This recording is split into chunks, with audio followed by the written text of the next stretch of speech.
Hi hello నమస్తే. నేను మీ కట్టా కార్తీక్. మనతో ఉన్నారు ప్రముఖ హైకోర్టు అడ్వకేట్ సాయి కృష్ణ ఆజాద్ గారు. ఆజాద్ గారు నమస్కారం అండి. నమస్తే అండి కార్తీక్ గారు. సార్, నిన్న మీరుపేటలో జరిగిన సంఘటన అందరినీ భయాందోళన గురి చేసే సంఘటన. భార్యని చంపేసి ముక్కలుగా నరికేసి కుక్కల్లో ఉడికించేసి దాన్ని బూడిదగా మార్చేసి చెరువులో కలిపిన సంఘటన. అతని మీద ఎలాంటి యాక్షన్ తీసుకునే అవకాశం ఉంటుంది చట్టపరంగా, లీగల్గా? ఈ కేసు అంటే అతనికి ఎలాంటి శిక్ష పడే అవకాశం ఉంటుంది అంటే మనకు అందుతున్న సమాచారం జరిగిన నేర ప్రవృత్తిని బట్టి? సార్ ఇక్కడ మెయిన్ మర్డర్ కేసుల్లో ఏం చూస్తారంటే కల్పబుల్ హోమ్సైడ్ అంటారు. అంటే ఒక వ్యక్తిని చంపాలన్న ఉద్దేశము ఏదైతే ఉందో మెయిన్ కుట్ర అంటాం మనం, మన భాషలో చెప్పాలి కుట్ర అంటే ప్లానింగ్.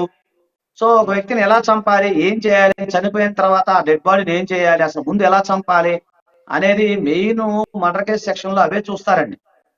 ఎందుకు అంటే ఇతను గురుమూర్తి అనే అతను చాలా క్రూరాతి క్రూరంగా తన భార్యని చంపటమే కాకుండా ఆమెను మీరు అన్నట్టుగానే మరి ఎవిడెన్స్ ఇంకా దొరకలేదు అంటున్నారు, ఒకళ్ళు దొరికినా లేదో తెలియదు కానీ దొరికితే కుక్కర్లో పెట్టి ఉడకబెట్టి పొడి చేసి ఇవన్నీ చేశారంటే ఎంత క్రూరత ప్రపంచంలో నాకు తెలిసి ఎంత ఘోరంగా ఎక్కడ జరిగి ఉండదు నేను అనుకుంటాం. ఒక అది కనుక నిజంగా రియల్ గా జరిగినట్లయితే అంటే అతను ఎంత సైకలాజికల్ గా ముందుగానే ప్లాన్ చేసి ఎవిడెన్స్ తారుమారు చేసి అలాగే ఎవరికి కూడా ఇంత క్లూ దొరకకుండా చేసే ప్రయత్నం చూస్తే అతని యొక్క క్రూర మనస్తత్వానికి నిదర్శనం అని చెప్పి కనబడతా ఉంది.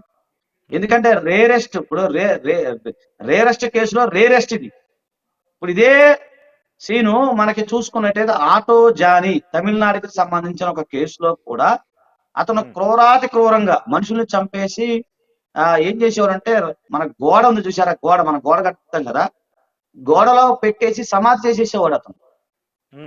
అలాగే మనకి బిల్లారంగ విషయంలో చూసుకున్నట్లయితే ఢిల్లీలో బిల్లారంగ చాలా ఫేమస్. అక్కడ చూసుకున్నట్టే మనకు ఉరిశిక్ష పడిందండి చెప్పేది. సో ఆ విధంగా ఈ ఆటో జానీ కేసుల్లో విధంగా ఆ యొక్క డెడ్ బాడీస్ ని తారుమారు చేసేసి లోపల దాన్ని మామూలుగా మనం చేసేసినట్టుగా అతను ఎంత ధైర్యంతో మానసికంగా అతను ఈ రకంగా చేయటము, తర్వాత అతను అంటే నేను అనుకున్నానంటే అతను సైకాలజీ చూసుకున్నట్లయితే మిలిటరీలో ట్రైనింగ్ పొందొచ్చాడు కాబట్టి అంటే అంత భయము లేకుండా ఉంటాం, ఆ ధైర్యము. సో అవన్నీ కూడా అతనికి ఉన్నాయి. జనరల్ ఒక కామన్ మ్యాన్ ఆ పేరు చెప్తేనే ఉనికిపోతాం మనం. ఇవన్నీ చెప్తే చాలా మంది చలి జ్వరాలు వచ్చిన సందర్భాలు నేను చూశాను. చాలా మంది నాకు ఫోన్ చేశారు. నేను ఒక ఛానల్లో ఇంటర్వ్యూ ఇచ్చినప్పుడు చాలా మంది రాత్రి నుంచి ఫోన్లు చేస్తా ఉన్నారు. అంత భయంకరంగా నిజమా కాదా అసలు వినటానికే చాలా మందికి ఒళ్ళు గగురుపుచ్చే స్థితిలో ఈ రోజు మనం ఉన్నాం. అసలు వినాలంటేనే భయం వేస్తుంది పరిస్థితి. సో ఒక కామన్ మ్యాన్ ఇలాంటి చూసి భయపడి జడుచుకునే స్థితి కనబడతా ఉంది. అలాంటి ఇంత క్రూరంగా అతను హత్య చేయటము, అందులో ఇంత అసలు రేరెస్ట్ కేసులో రేరెస్ట్ అండి ఇది. ఏ చిన్న క్లూ దొరికినా కూడా అతనికి ఇక అది శిక్ష నాకు తెలిసి క్యాపిటల్ పనిష్మెంట్ అవుద్దేమో అని అనుకున్నాను, దొరికితే మాత్రం క్లియర్ గా. సార్, ఇప్పుడు మీరు అన్నట్టు ఇంతకుముందు మీరు ఒక తమిళనాడులో కేసును ఉదాహరించారు. తర్వాత కేరళలో ఒక కేసు కూడా కనపడుతుంది. గ్రీష్మ అబ్బాయిని చంపిన కేసు, తన ప్రియుని చంపినటువంటి కేసు. మొన్న జనవరి 20 తారీఖు అమ్మాయి కూడా ఉరిశిక్ష పడింది. కాబట్టి ఒకవేళ ఈ కేసులో కూడా భార్యను చంపింది అతనే అని తేలితే ఏ రకమైనటువంటి శిక్ష, అదే రకమైనటువంటి ఉరిశిక్ష పడే అవకాశం ఉందా లేదా అనేటువంటిది ఒకసారి. నేనేమంటున్నానంటే అండి, ఖచ్చితంగా అతను గనక అంటే నేను అదే చెప్తున్నాను. ఇక్కడ గ్రేష్మ అనే అమ్మాయి ఏంటి, అతను వదిలించుకోవాలని చెప్పి ఉద్దేశపూర్వకంగా కూల్ డ్రింక్ లో విషం కలిపింది. సో అక్కడ కోర్టు వారు ఏం చూస్తారు, ఏదైనా సరే చంపాలన్న ఉద్దేశం మెయిన్ ఇంపార్టెంట్. ఇప్పుడు మర్డర్ కేసు మేము చాలా కేసులు చేశాం. ఈ కేసులో ఏమవుతుందంటే ఒక వ్యక్తిని చంపాలనే ఉద్దేశమే మెయిన్. ఇప్పుడు మర్డర్లో చాలా రకాలు ఉంటాయి మర్డర్లో. ఇప్పుడు ఆత్మవిశ్వాసం కోసం చంపిన కేసులు ఉంటాయి. ఇప్పుడు ఉదాహరణకి నా మీద అటాక్ చేసి నేను అతను చంపేయచ్చు, అది కూడా ఇట్ లీడ్స్ టు మర్డరే. కానీ అది కాదు కదా. లేదు ఒక వెహికల్ లో వెళ్తాము, సడన్ గా యాక్సిడెంట్ ఇంటెన్షన్ చూస్తారు క్లియర్ గా. దాని కల్పబుల్ అంశం ప్లానింగ్, ఉద్దేశపూర్వకం. అతను ఒక వ్యక్తి ఎవరైనా సరే, ఇప్పుడు మనం సరదాగా మనం వెళ్తుంటాము, మన టైం బాగాలేదో యాక్సిడెంట్ అయింది అనుకోండి, అక్కడ ఉద్దేశం ఉండదు కదా, మనం ఇంటెన్షన్ గా చంపాం వేరే వాళ్ళు. అలాగే మన చంపడానికి ఎవరిని వచ్చారు, మనం ప్రాణ రక్షణ కోసం చంపే రైట్ ప్రతి ఒక్కరికి ఉంది. డిఫెన్స్, రైట్ టు డిఫెన్స్ మీకు నాకు అందరికి ఉంది, ప్రపంచంలో పుట్టిన వాళ్ళందరికీ. అది కూడా మర్డర్ అవుతుంది. కానీ అలా కాకుండా ఒక వ్యక్తిని చంపడం ఒక ఉద్దేశం పూర్వకంగా. ఇక్కడ ప్లానింగ్ ఏంటంటే అతని ప్లాన్ ఏంటంటే ఆమెను చంపడం ఒక ఉద్దేశం, తర్వాత ఎవిడెన్స్ ని మాయం చేయడం మరొక ఉద్దేశం. అంటే అతను చాలా ఛాలెంజ్లు విసురుతున్నాడు అని చెప్పి మనకు తెలుస్తా ఉంది. ఏమని? ఇప్పుడు రెండు వేరువేరుగా చూడాలి సార్. చంపడానికి చేసిన ప్రయత్నం ఒక కేసు, సాక్ష్యాలు మాయం చేయడానికి చేసిన ప్రయత్నం మరో కేసు.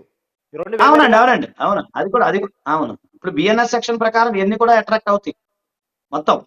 ఇప్పుడు ఎందుకంటే క్యాపిటల్ పనిష్మెంట్ అవుతుంది అనుకున్నాను నేను. ఉరిశిక్ష అతనికి వస్తుంది అని అంటే నేను అనుకునేది ఏంటంటే సరైన సాక్ష్యాధారాలు పోలీసు వారు సేకరించి సరైన ఛార్జ్ షీట్ ఫైల్ చేసి సరైన విట్నెస్లు ఇవన్నీ కూడా చూస్తే మరి అది అతనికి ఉరిశిక్ష పడే అవకాశం ఉంది.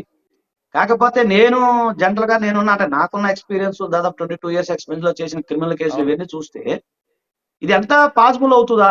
అంటే కుక్కర్‌లో ఉడకబెట్టి అతను దాన్ని పొడిని చేసి చంపటం ఇయన్నీ పాసిబుల్ అవుద్దా అనేది నేను ఒక రకంగా ఆలోచిస్తా ఉన్నాను.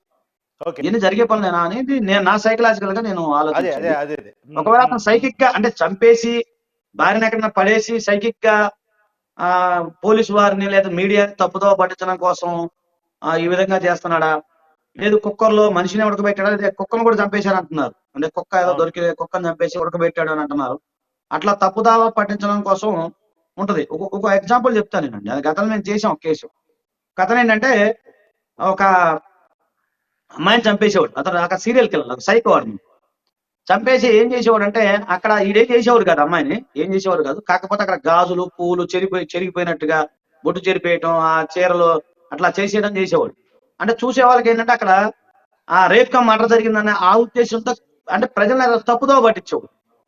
అట్లా కొన్ని చేసేవాడు. కొన్ని డిఫరెంట్ చేసేవాడు. సో ఇట్లాగా వీడితను ఏమన్నా కావాలని తప్పుదోవ పట్టించడం కోసం ఎక్కడో చంపేసి పడేసి ఆ డెడ్ బాడీనో లేకపోతే ఇంకెక్కడో చేసేసి ఇలాంటి కుక్కనో లేకపోతే ఏదో తీసుకొచ్చి ఉడకబెట్టి ఏదో అలాగా చేశాడేమో అని నేను అనుకున్నా సైకలాజికల్ అలా జరిగిందొచ్చేమో.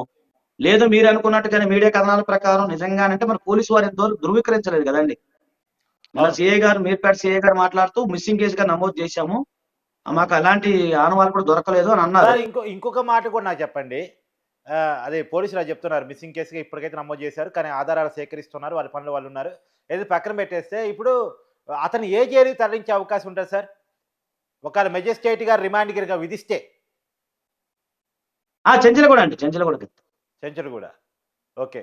సార్ ఇంకొకటి ఇప్పుడు అతను భార్యతో గొడవ పడి నెట్టే క్రమంలో ఆమె గోడ దగ్గర చనిపోయింది అన్నది ఒక వాదన వినపడుతుంది. ఒక లీకు. అయితే ఒకవేళ తను కావాలని చంపలేదు. తను గోడ దగ్గర చనిపోయింది. చనిపోయిన తర్వాత సాక్ష్యం తారుమారు చేయడానికి రకరకాల ప్రయత్నాలు చేశాడనుకో. ఇప్పుడు హత్య కిందకొస్తదా? లేదు ప్రమాదం కిందకొస్తదా? లేదండి. హత్యే కాదు. అదే కదా కల్పబుల్ హోమ్సైడ్ అన్నా నేను. ఇప్పుడు భార్యాభర్తల మొఖం తాళిబొట్టు తీసి మొఖాన్ని ఇసిరేసింది. ఆయన చెప్పే వర్షన్ నేను చెప్తున్నాను. ఆ! తీసి మొఖం మీద కొట్టిన పోరా ఏం చేసుకున్నావో చేసుకోపో అందనుకో. ఇతను కోపం వచ్చి 2 దెబ్బలేసాడు. ఆ అమ్మాయి గోడకు తగిలి చనిపోయింది. అదే కదా ఆ! అంటే అతను చెప్పే వర్షన్. అది ఇప్పుడు మనం అనుకునేది కాదులెండి. అది పోలీసు వారు రేపు రిమాండ్ రిపోర్ట్‌లో ఏమిస్తారు, చార్జ్ షీట్‌లో ఏం చేస్తారనేది అది అది ఫైనల్ అవుతది. ఓకే. ఇదంతా మన ఇద్దరి ఊహ లేదా అతను చెప్పిన దాన్ని బట్టి మనం మీడియా కథనాలు అనుకోండి. ఇక మీడియా కథనాలు లెక్కేసుకోవాలి. ఇదేమి మీకు కన్సిడర్ కాదు గానీ సరే మీరు ఊహించుకున్న దాని ప్రకారం కోపం వచ్చి కొట్టాడు తలకాయ తగిలింది. తగిలినప్పుడు ఏం చేయాలండి జనరల్‌గా ఏంటంటే, తగిలినప్పుడు పోలీసు వారికి సరెండర్ అవ్వాలి. పోలీసు వారికి ఇన్ఫర్మేషన్ ఇయ్యాలి. జరిగింది యాక్సిడెంటా? యాక్సిడెంటల్‌గా జరిగిందా? ఉద్దేశపూర్వకంగా జరిగిందా? అనేది కామన్‌గా అతను ఒక గొప్ప సర్వీసు. మిలిటరీ అంటే ఏంటంటే దేశ భద్రతకు సంబంధించిన ఒక అవునవును. వ్యక్తి. అవునవును. చాలా అవును. రెస్పెక్ట్ ఇస్తాం మనం. మరి అలాంటి వ్యక్తి చట్టాన్ని గౌరవించాలి. గౌరవించినప్పుడు పోలీసోళ్ళకి ఫోను చేసి ఇలా జరిగిందయ్యా ఆవేశంలో కొట్టానని చెప్పాలి. అలా కాకుండా అతని ఉద్దేశ్యం ఏంటి? సాక్ష్యాన్ని తారుమారు చేయాలి అంటే అతని మైండ్‌లో గతంలోనే చంపాలనే ఉద్దేశ్యం ఉండుండొచ్చుగా. అది హ్మ్. లాజిక్ నేననేది. సో ఇవన్నీ కూడా అంటే ఇవన్నీ మీడియా కథనాలు మీరు నేను మాట్లాడుకున్నది జస్ట్ కథనాలు కన్సిడర్ కాదు. కాకపోతే మీరు అడిగిన ప్రశ్నకి సమాధానం అది చెప్తున్నా. కాకపోతే ఒకటండి. అతను ఉద్దేశపూర్వకంగా గనక భార్యని చంపినట్లయితే, సాక్ష్యాన్ని తారుమారు చేసినట్లయితే చెప్పా it leads to capital punishment 100% పడే అవకాశం ఉంటది. అయితే సరైన సాక్ష్యాధారాలు మళ్ళీ ఎందుకంటే కండిషన్స్ అప్పుడు. సరైన సాక్ష్యాధారాలు, దానికి సంబంధించిన సర్కమ్‌స్టాన్సెస్ ఎవిడెన్సు, ఇతనే చంపాడన్న ఎవిడెన్సు, ఇతనే మాయ చేశాడన్న ఎవిడెన్సు ఇవన్నీ కావాలి. నాకు తెలియక ఒక చిన్న ప్రశ్న అండి ఏమనుకోవద్దు. చెప్పండి. నిన్న మీరెళ్లారు గోపి ఎళ్ళినట్టున్నాడు అక్కడికి. అక్కడ సీసీ ఎళ్ళాను సార్. కెమెరాలు అవన్నీ వర్క్ చేస్తున్నాయి కదా! దాంట్లో ఇతని యొక్క కదలికలు ఆమె రావటం, పోవటం ఏమన్నా మీకేమన్నా ఇన్ఫర్మేషన్ ఏమైనా వచ్చిందండి? ఏంటి సార్? ఒకసారి మరొకసారి ప్లీజ్. నేను అదేదేంటంటే మీరు కూడా ఎళ్లారు కదా! మనం టీవీ వాళ్ళు అవును. కూడా కవర్ అవును. చేశారు కదా! సో అక్కడ సీసీ కెమెరాలు ఉన్నాయి. సీసీ కెమెరాలో ఇతనేమన్నా అదే మీరన్నట్టు శవాన్ని తీసుకెళ్ళేటప్పుడు, వచ్చేటప్పుడు కొన్ని అటు తిరగటం, ఇటు తిరగటం అలాంటియేమన్నా దొరికినాయా? సీసీ ఫుటేజ్‌లో? అంటే ఇప్పటి వరకు పోలీసులు చెప్పిన సమాచారం ప్రకారం సీసీ కెమెరాల్లో అతను మిస్సింగ్ కేస్‌గా ఇచ్చినప్పుడు ఆ సీసీ కెమెరాలు చూసారంట. ఆమె బయటికి వెళ్ళినట్టయితే సమాచారం సీసీ కెమెరాలో రాలేదట. ఆమె బయటికి ఇంట్లో నుంచి బయటకు వెళ్ళినట్టయితే రాలేదట. అంటే బయటికి వెళ్ళింది మాత్రమే రికార్డ్ అయింది. ఆ! ఆమె బయటికి వెళ్ళటం రికార్డ్ కాలేదు. ఇతను మాత్రం అటు ఇటు తిరగటం రికార్డ్ అయింది. అవునండి. అసలు కాదు కాదు. నేనేమన్నానంటే మరి ఆమె ఉన్నట్లే తెలీదు కదా! ఆమె ఎంటర్ అయినట్టు సీసీ కెమెరా రికార్డ్ అవ్వాలిగా. ఆమె ఇంట్లోకి వెళ్ళినట్టు ఉంది. ఇంట్లో గతంలో అటు ఇటు తిరిగింది ఉంది. కానీ ఈ కంప్లెయింట్ ఇచ్చిన తర్వాత ఏ ఏ సమయం అయితే అతను చెప్పాడో, ఆ సమయం తర్వాత ఆమె ఇంట్లో నుంచి వెళ్ళిపోయింది గొడవ జరిగిన తర్వాత అన్నాడు. ఆ తర్వాత మాత్రం సీసీ కెమెరా ఫుటేజ్ ఆమె లేదు. ఓకే. అంటే నాకు తెలిసి సమాచారం మేరకు 16 తారీఖు ఏదో గొడవైంది. 16 నుంచి కనపట్లేదు అని అన్నారు కదా! ఈ 14, 15 ఆమె లోపలికెళ్ళటం, రావటం అవైతే దొరికినాయి గదా!